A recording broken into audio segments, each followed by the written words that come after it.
Welcome to the CBS Radio Mystery Theater Archives, the only YouTube channel which has the original classic episodes of the CBS Radio Mystery Theater in order with no ads. Thank you for listening, and now, enjoy the show.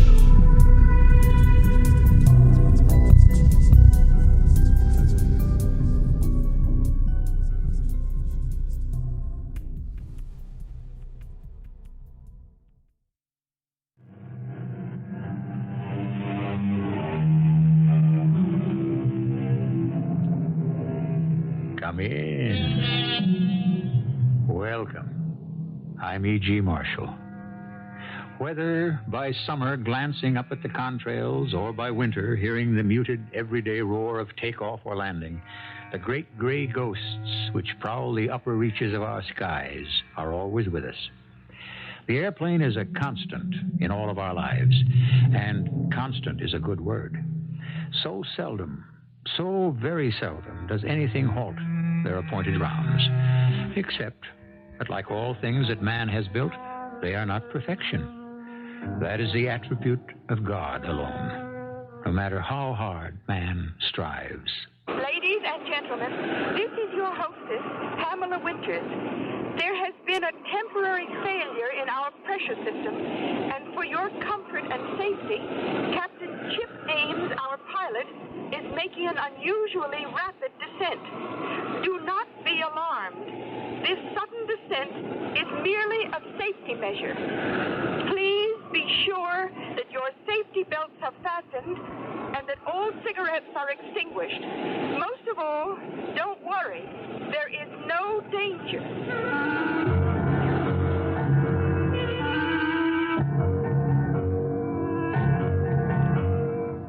Our mystery drama, The Lone Survivor, was written especially for the Mystery Theater by Ian Martin and stars Russell Horton. It is sponsored in part by Buick Motor Division and Contact, the 12-hour cold capsule. I'll be back shortly with Act One. Most of us have flown at one time or another, secure in the knowledge that no matter what butterflies we may feel on occasion, we are using the safest method of transport in the world. And that includes simply walking across the street. But there is that special word, but. But nothing in life is inescapable. And there is the occasion when any of us may be caught in any kind of accident, just as terrifying and dangerous as this. Ladies and gentlemen, we have dropped the oxygen mask because of the speed of our descent. Simply place them over your nose and mouth and breathe normally. Please be ready to lock your hands in front of your face as shown in the manual and brace yourself against the seat in front of you. In case of an emergency landing, hold your seat until you receive instructions over this PA. Should it fail, please note the nearest emergency exit.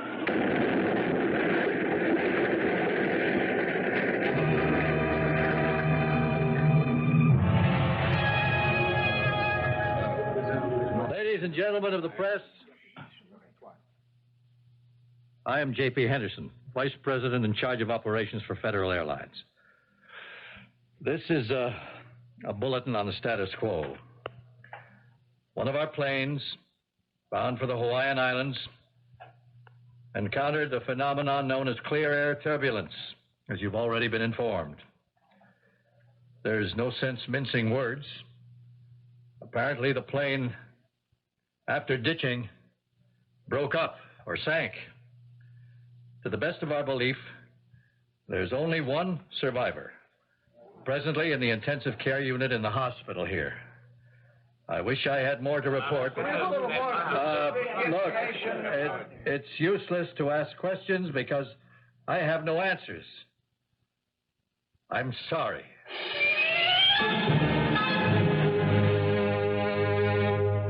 Has he come to, Dr. Sedgefield? Yes, Mr. Henderson, he's conscious. Who is he? I don't know. You mean he's still so anesthetized? We didn't have to anesthetize him. The man's injuries are minor. Miraculous. There's nothing really the matter with him except... Except what? He doesn't know who he is. Classic amnesia. You mean he suffered brain damage? No, absolutely not. No evidence of any concussion or other somatic injury. No evidence of nerve involvement. Well, then how? Why? Amnesia is a law unto itself, Mr. Henderson. Psychologically, if the trauma is severe enough, any individual is capable of short-circuiting his whole mnemonic system and blocking out something that he does not prefer to remember. If you had been through the experience that our Mr. X suffered, wouldn't you perhaps try to pretend it never happened? Well, block out the happening, okay, but surely he can remember who he was, why he was on the plane, where he was headed for. The mind can't always be that selective. The man you are interested in doesn't even remember getting on the plane, where he was going, or why he was going, or who he was before he did, or who he is now. Could I ask him a few questions? Oh, I don't think he's ready for that. Can I examine whatever effects he had with him when he was admitted to the hospital? Not very well. What does that mean? Mr. Henderson, when our patient was picked out of the Pacific by the helicopter, he was naked as the day he was born. Any identification you want to make will have to be strictly from his birthday suit. We'll have other ways of pinning him down. Of course you will. And, second thought, there's no real reason why you can't see Mr. X. He's in no physical danger, and you can't hurt him as long as you go easy. I'll go in with you if you like. But I'm due in OR in about 15 minutes. I'd appreciate having you there. I think maybe I ought to check out any little thing he might remember.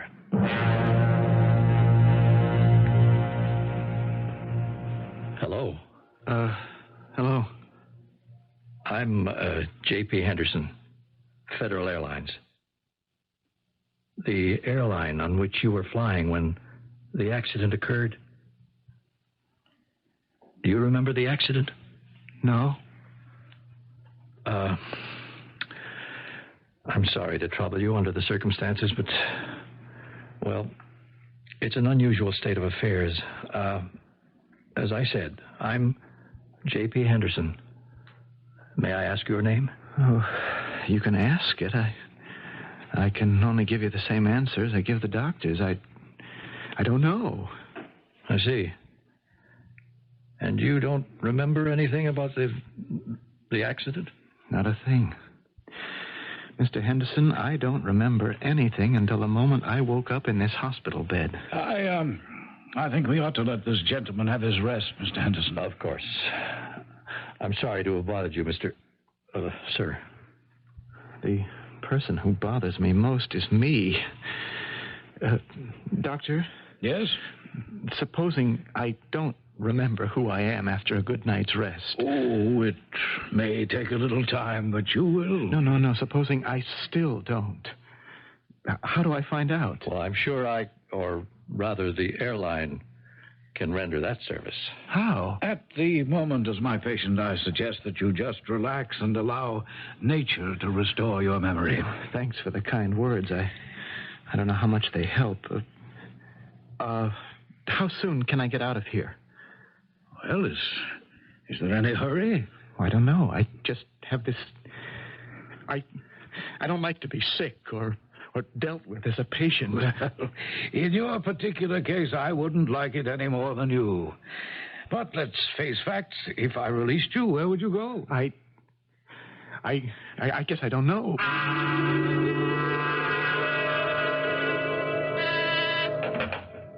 Yes, Gloria? Sure. I got all the reports. Found them on my desk as soon as I got back from the hospital. Good girl. Who? I don't know it. Oh, FBI. Yeah, I've been expecting they'd nose into it. Send them in. Isn't one headache, it's another. Mr. Drummond, come right in. Yeah, thanks. FBI, my credentials. Very impressive. Sit down. I'll just look around a moment. Be my guest. Speaking of which, I'll offer you something to drink. I never drink on the job. What can I do for you? You got a plane down. How come? 1 in a million coincidence. Mechanical failure and atmospheric conditions beyond our control. You say. No, the pilot. You can listen to the tapes. I have them right here. We will, at first. How can you be sure there was no foul play? Communications. Until the moment he ditched the plane, the pilot was in touch by radio with the tower. Why'd he ditch? At 33,000 feet, there was a rupture in the fuselage. We can't account for that. Cabin pressure was dropping so rapidly that the pilot brought the plane down in a steep dive to an altitude where the passengers could breathe normally. But at 10,000, as he started to level off, he hit a freak situation. Skyjacker, bomb, saboteur? No. A phenomenon known as clear air turbulence. Under normal conditions, if he hadn't been at the decline ratio he was posed in, he could have handled the plane. But a huge downdraft forced him to ditch on the water. Wave heights were 6 to 8 feet. The plane broke up. No survivors? Only one. What's his name? I've just come from the hospital. He couldn't tell me. Yeah, he injured that bad? No. He has some bruises, possible cracked ribs, some slight facial abrasions. Otherwise, he's fully conscious. Except for one thing. What?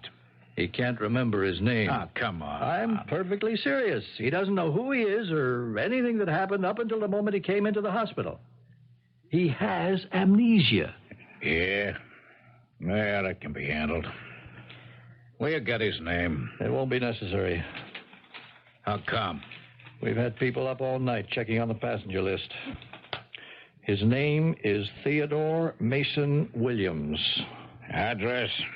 17061 Parthenia. You say he hasn't been completely accounted for.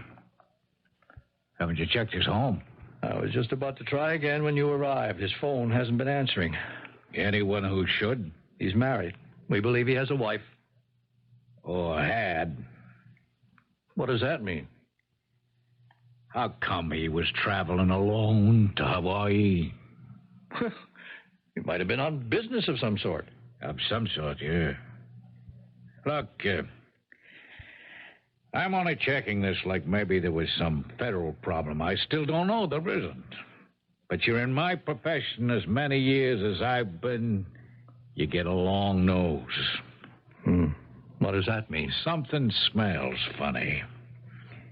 If I was you, I'd start digging up that wife fast, get the local police in on it. I mean, this thing has had a lot of publicity. Papers, TV, radio, and all. How come Mrs. Williams hasn't been on the pipe all worried about her hubby, huh? Maybe you're really going to have to dig her up. I don't follow you. Put it all together, Mr. Anderson. Guy on a lone trip to Hawaii. Little woman left behind. Big plane crash. Looks like everyone bought it. And the wife doesn't even check in to see if her hubby did, too. On top of that, hubby turns up alive in a hospital. Only he claims he don't know who he is. Well, wouldn't you figure there was something screwy going on here?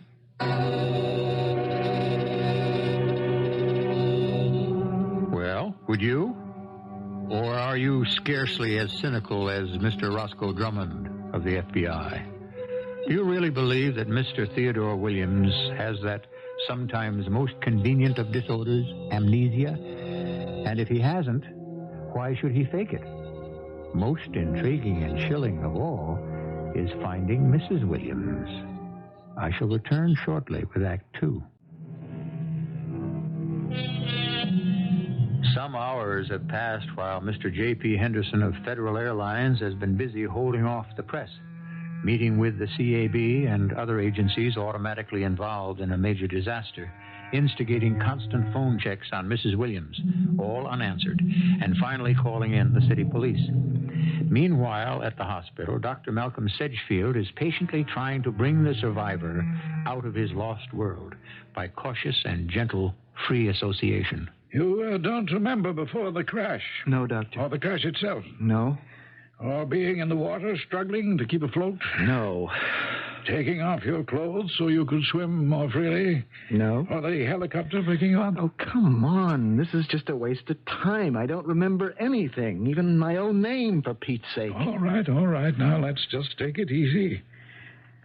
Why don't we try some indirect questions?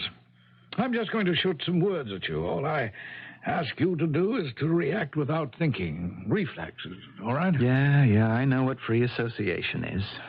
Just answer the first thing that comes into your head, Yeah. Crash. Plane. Water. Cold. Black. White. Winter. Summer. Wife. Husband. Mother. Father. Name. Title. First name. Second name. Second name. Family. Heart. Son. Son. Father. Father's name. David. David who? Don't know. Rain. Umbrella. Umbrella. Dry. Dry. Warm. Bed. Woman. Wife. Woman. Her name? Mrs. Whose name? The woman. I don't know what you're talking about. Your wife. What wife? You were going to tell me her name. What? I don't know what you mean. Look, Doctor, I've had enough of this. There's nothing wrong with me except I can't remember some things, okay? Now, I've been that way after a hangover, and I want to get out of here. No. I'm afraid we can't let you go yet. Why? What have you got on me? We haven't got anything on you. But you are the result of a major accident that killed everyone but you.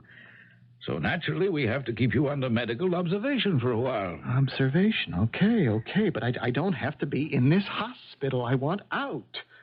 Where would you go? I don't know. A hotel, a motel. Where are my clothes and things? You see, that's the whole point. You haven't any clothes or things. Well, you mean you found me naked? No clothes, no money? No wallet or something? When the helicopter picked you up, you were stripped to the buff.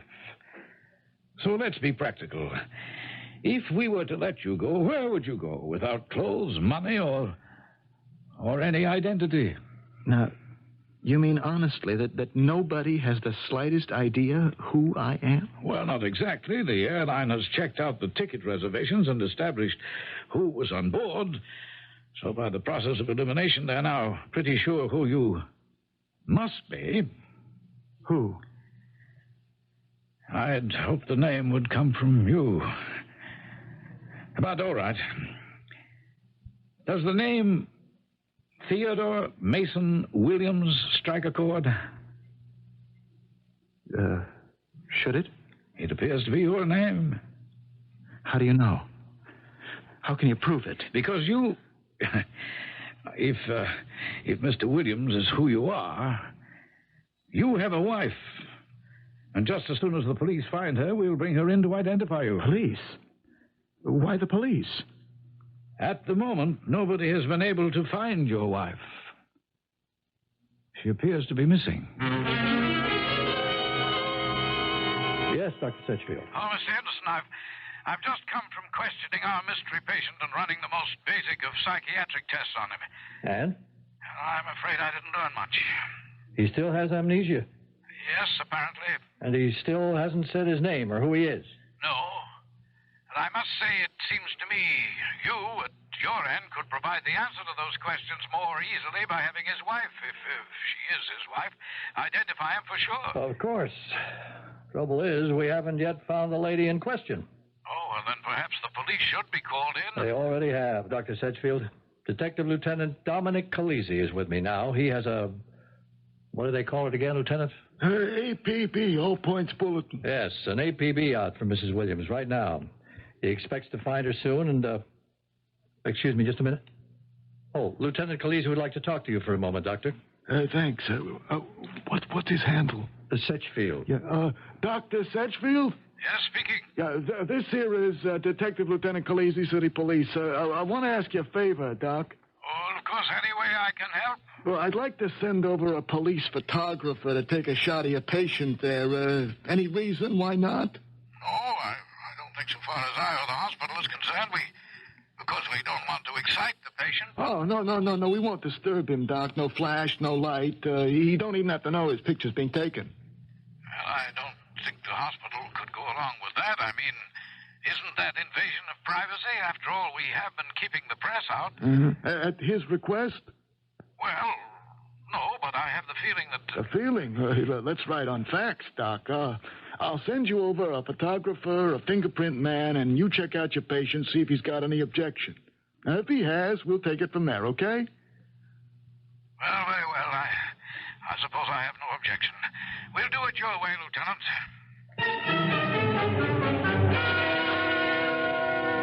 No, sir. No, sir, Dr. Sedgefield. Absolutely not. Well, now, it's only a picture. I'm sure if the lieutenant wanted to, he could get a court order. No, it isn't only a picture. It's fingerprints. I don't want my fingerprints taken. Well, there's no criminal suggestion. It's only to try to identify you. Well, I thought you said you'd turned up a wife of mine, or someone you said was my wife. But it's got to be your wife, since this Mrs. Williams had a husband traveling on the plane, and you're the only man on the plane who hasn't been fully accounted for, so... Who else could you be? I tell you, I don't know. But don't you see, even though your wife is missing for the moment, a picture of you in the papers could be recognized by someone else in your family or among your friends. Or your fingerprints might lead... Yeah, where do you expect to find those? In the police files? Mrs. Williams is married to a man in the diamond business. As Lieutenant Khaleesi suggested... It's reasonable to suppose he may have been issued a gun permit, in which case his finger... No. Now, all I want to do is to be left alone. Now, if you find I have a wife, let her come and identify me. Now, get out. Get out of here! Lieutenant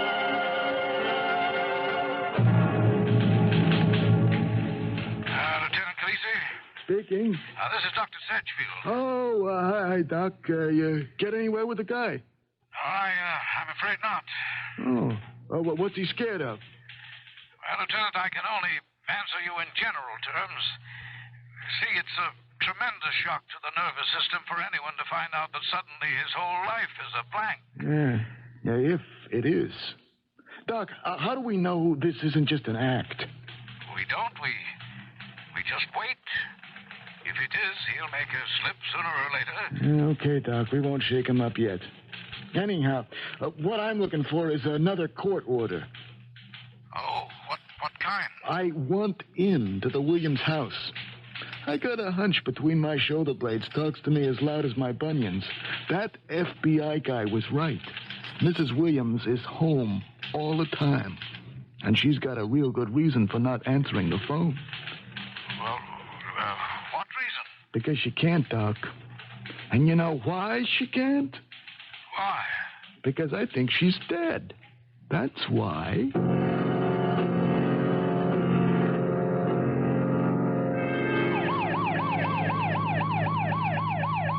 I'm not sure that I ought to be here, Lieutenant. It's all perfectly legal, Mr. Anderson. I have a court order permitting me to enter the house. It's all right for the police. You have a reason to search, but why me? I thought you might like to be in at the death. Hey, it's a bad joke. Let's say I wanted to give you a break. What do you mean, a break? Well, if I find what I expect to find, it's going to be back on all the front pages and the TV.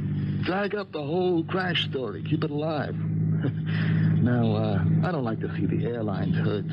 They got too good a safety record for the few things that do go wrong to stir up such a racket. Look, you seriously think that this man murdered his wife and got caught by the incredible accident of our plane going down? That's right.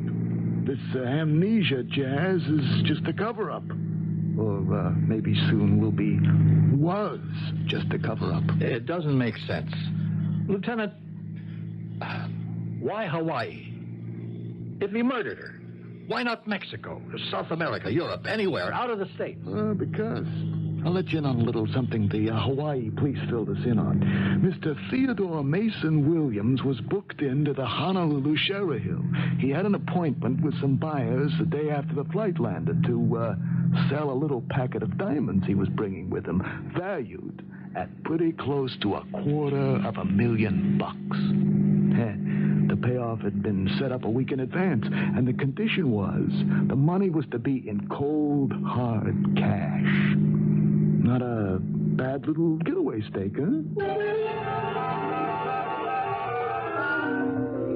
Okay, boys, I guess that's it. There, do a blank. Go on, you can all get back to regular duty. Barney, you wait for me in the car. So, looks as if our boy isn't faking after all. I don't know. All I know is I sure faked myself out. What are you doing? Just rubbing some plaster or something off your sleeve. I was sure I'd find her body in this house. Of course, he could have dumped her somewhere else, maybe even buried her in the garden. You're still convinced that Mrs. Williams is dead? Hey, when there's a homicide around, I can smell it every time.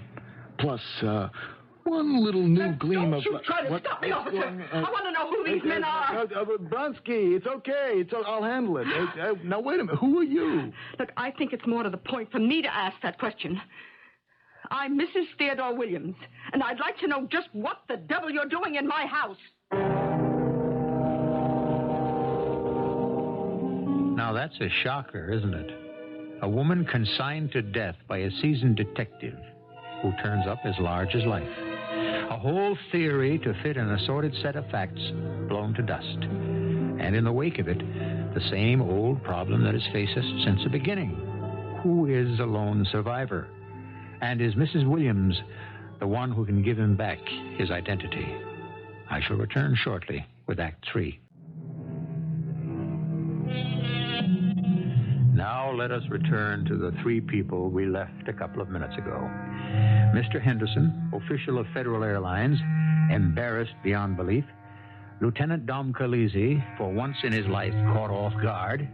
And the attractive, tall, willowy woman who has entered trailing with her an aura of sense and sensuality, all heightened by her barely controlled rage. I'll say it again. Just what the devil right of you in my house? Which one of you is Detective Lieutenant Calisi? That's me. Huh. And this other man? Mrs. Williams, with my apologies, I'm J.P. Henderson from Federal Airlines. Oh, for the police, there might be some excuse, but for you... And how did you get in, Lieutenant? Perfectly legal, Mrs. Williams. I had a court order to search the premises. To ransack my house? Rummage through all my private possessions? Well, not exactly. As you can see, Mrs. Williams, the police search was limited to one thing. Yeah, for the purpose of ascertaining whether or not police suspicions that person or persons deceased may be... What deceased person? Who did you think was dead? Well, begging your pardon, you, Mrs. Williams. Me? You have been missing for almost 3 days. Oh, how do you know that?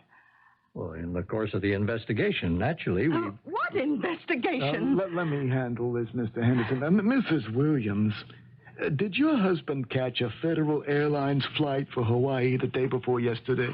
What business is that of yours?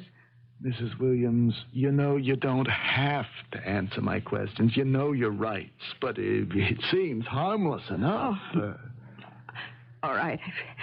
If it's so important, there's no way I can deny it. I mean, I saw him off, headed for the plane and a business appointment in Honolulu. I suppose he took the plane. I didn't actually see him board it. Oh, please. Won't you tell me what this is all about? In my capacity as an officer of Federal Airlines, Mrs. Williams, I think you have every right to a full explanation. Now, first, let me assure you, your husband is perfectly safe. The man we assume to be your husband. I just don't understand. Of course you don't, obviously. Now, look, have you read a newspaper in the last 3 days, listened to TV or radio? No, you see, we have a little summer cabin I wanted to get ready on the peninsula. Mm-hmm. I drove down to put it in shape while Ted was off in Hawaii on business. There was a lot to be done. It's off-season, so I didn't see any friends. I just holed up, did what had to be done, and came back here to meet my husband. Is he all right? The man we believe to be your husband is alive and well. He's the lone survivor. The lone survivor? I'm sorry to say that. From a series of events quite beyond anyone's control, Flight 8657, bound for Hawaii, was forced to ditch in the Pacific about 50 miles off the shoreline. Oh. In spite of every action that could have been taken, the plane and all the passengers were lost, except one. Your husband. My husband? But how do you know that he... We have satisfactory identification on all other passengers and crew, with that one exception. Well, why couldn't you identify him directly? Your husband had been in the water some time. To make staying afloat easier, he had gotten rid of his clothing. There were no papers to identify him with. Oh, but why couldn't you just ask him who he was? You said he was alive and well. He is. But unfortunately, although the doctors seem to believe it's only a temporary condition, he has amnesia. He couldn't tell us who he was. Oh, I see. But then how did you find out? But Mr. Henderson explained that, Mrs. Williams. The police got called in to cross-check. Now, your husband wouldn't allow us to take a picture of him or fingerprint him for identification. So we checked with Honolulu, found out your husband was booked into a hotel there, and had a business deal on the fire. We kept calling you, but there was no answer. So I read the signals wrong. I thought maybe something had happened to you. What can I say? I'm sorry. Just don't say anything. I want both of you out of my house this minute. Now, wait a minute. Don't you want to go to the hospital and see your husband? Look, I can manage to get there by myself. Well, we'd like to go along. A matter of identification. We'd just like to be sure that he is your husband. I don't need you to recognize my own husband. No, it's just that we need you. Well, wait a minute. I'll tell you what. You got a picture of your husband here we could use for identification? Why, No. You see, Ted despised having pictures taken. Anytime I did take one, he would tear it up. Now, will you please leave? Mrs. Henderson, if I was in your position, I'd want to see my husband as fast as possible.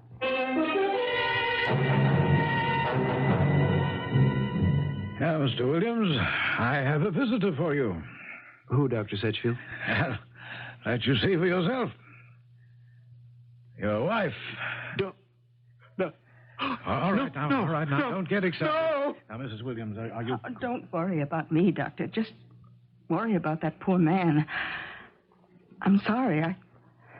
I never saw him before in my life.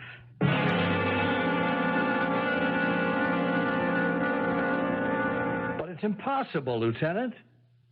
If he isn't her husband, who else can he be? I knew my hunch couldn't be all that wrong. Now I see the whole thing. The dame is lying all the way. You mean the man in the hospital room is Theodore Williams? Him? No, I don't know who he is. We'll catch up with him. I knew before we even got to the hospital he wasn't her husband. How? Well, she said her husband doesn't like photographs, right? Yes. So how come suddenly in the fireplace of the study I find the ashes of some photograph albums and some old frames thrown away in the basement? But still hanging on the wall of the upstairs hall, there's a picture of the babe with a guy, and on the back of it says, Jackie and me, summer 1975, to my dear wife, from Ted. And the man in it? A guy, nothing here nor there, except you couldn't mistake him for your patient. You know what the big question is? I'm afraid. What? Well, it ain't so much who's in that hospital room. It's like in that TV show. Will the real Mr. Williams please stand up? Let me ask you a question. Just what do you suppose has happened to him?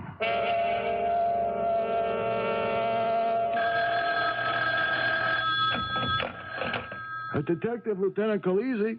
Oh, this is Dr. Sedgefield, Center Hospital. Oh, yeah, sure, Doc. How's your patient? He come to? I wish that was what I had to report, but I'm afraid I have some bad news for you. Yeah, what they make cops for, so there's some place to tell it.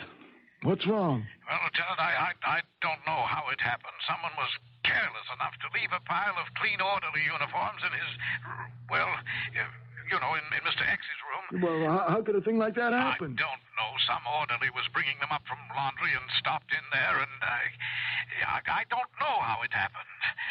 But I must say that your police guard wasn't on the ball either. He left the door unguarded to get coffee, and Mr. X put on one of the orderly suits and has simply disappeared. Well, how do you like that?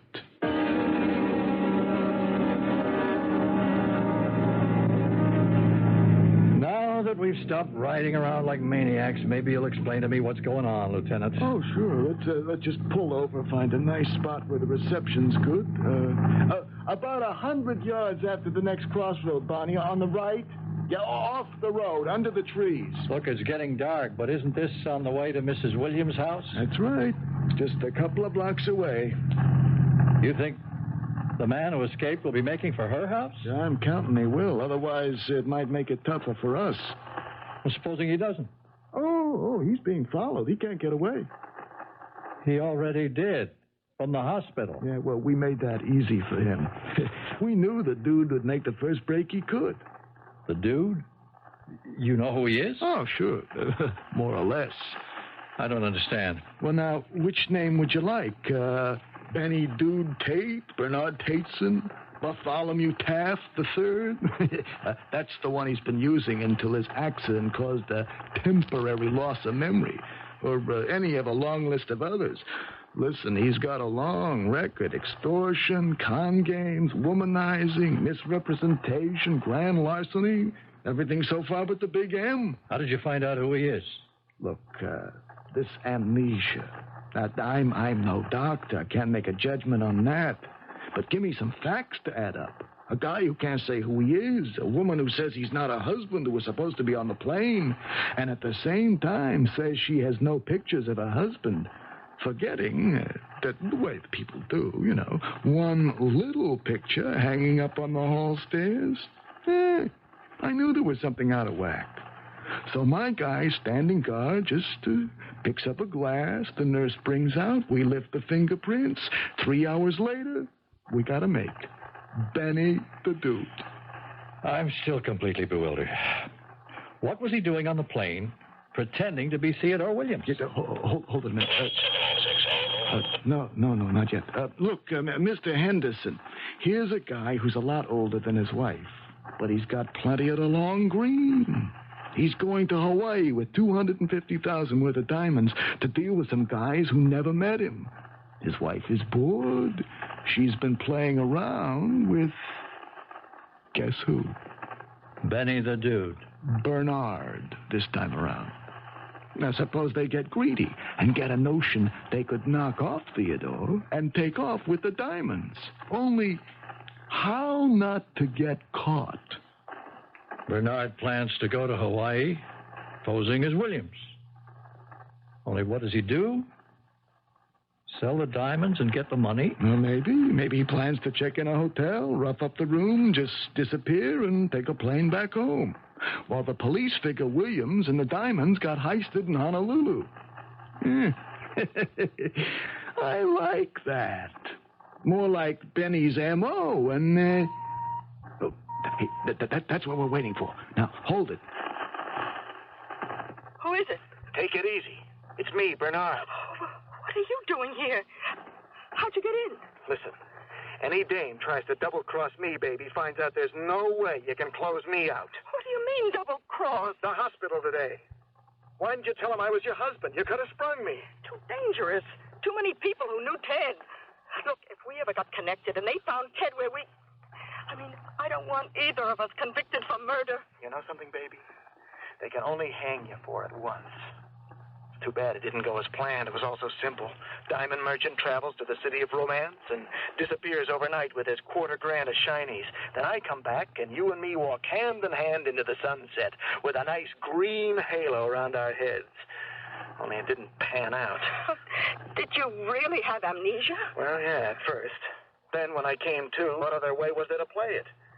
Except Where were you? Oh, Bernard, I couldn't stand being in this house, knowing he was walled up in the basement. I just went to the summer camp to hide until you came back.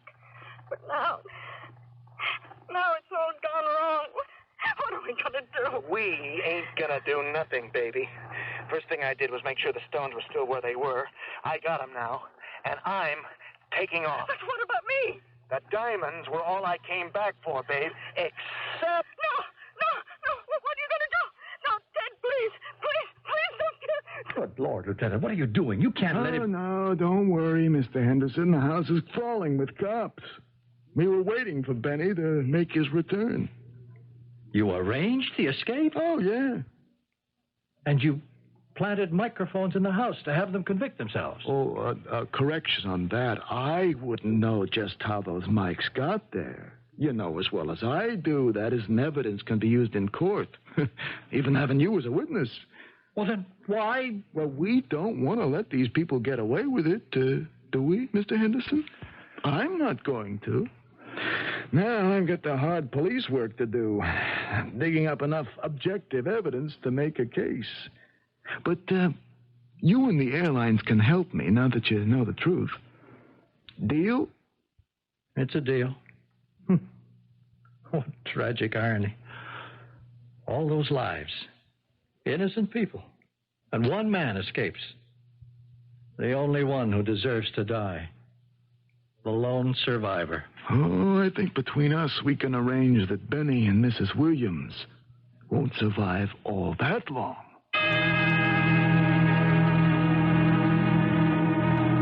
An intriguing maze of twists and turns, wasn't it? Ending in the old story of lust and greed. But the old axiom is still true. Man proposes, God disposes. And a sharp-eyed lieutenant who realized that the dust on his shoulder was fresh plaster and that one photograph is worth 1,000 words contributed a worthy assist. I'll be back shortly. It was John Donne, the great English poet, who said it. No man is an island entire of itself. Any man's death diminishes me because I am involved in mankind. The profound philosophy would have escaped a man who lived only for himself, like Benny, or as selfish and unfeeling a woman as Jackie. Yet the words will serve well enough for their epitaph. They were found guilty of the murder of Theodore Williams, so at the last, in this tragedy, there were no survivors. Our cast included Russell Horton, Ian Martin, Bryna Raeburn, and Ken Harvey. The entire production was under the direction of Hyman Brown. This is E.G. Marshall inviting you to return to our Mystery Theater for another adventure in the macabre. Until next time, pleasant dreams.